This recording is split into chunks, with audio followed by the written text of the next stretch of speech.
And in fact the world, was the Indus Valley Civilization, also called the Harappan culture. About 5,000 years ago, a group of nomads traveling from Sumeria, the present day Iran, entered northwest India near present day Karachi. These nomads found a land so richly fertile by the banks of the river Indus that they settled there without hesitation. This area was abundant with water, fodder, and fuel. Over the next 1,000 years, the immigrants spread over an area of 500,000 square miles. Excavations prove that the level of urban planning and architecture prevalent here was incomparable.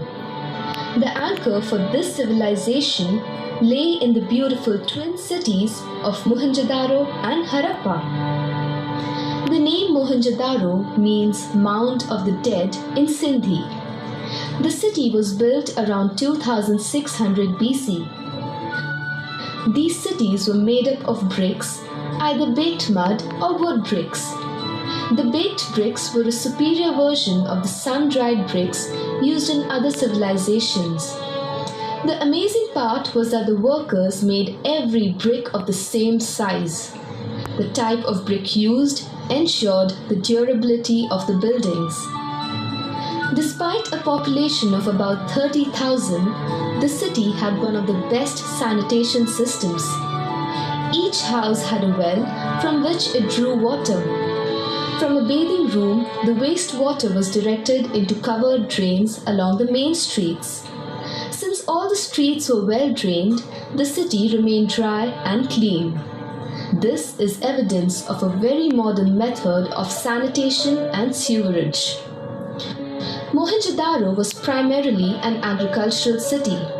It was situated below the great mountain ranges, with rivers flowing abundantly through the land, depositing rich, fertile soil. This made evident the fact that agriculture was the main occupation. Further proof of this is the presence of a large well, a central marketplace, and several granaries in the city. Near the granary was the great public bathhouse known as the Great Bath. Steps led down to a pool lined with bricks in a huge courtyard. The beautiful bath area had a layer of natural tar. This was to prevent it from leaking.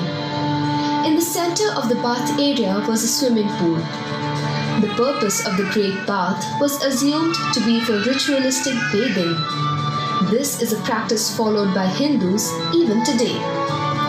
Houses were well protected from noise, odor, and thieves. Each house opened out onto inner courtyards and smaller lanes, so it was safe. Although some houses were larger than the others, the city seemed to promote an equal society, for all houses had the same kind of access to water and drainage. The city had an impressive defense structure in place as well. Though it lacked outer walls, there were defensive towers in the west and south. Since other Indus cities had stronger defense systems in place, it is speculated that perhaps Mohenjo-daro was only an add-on.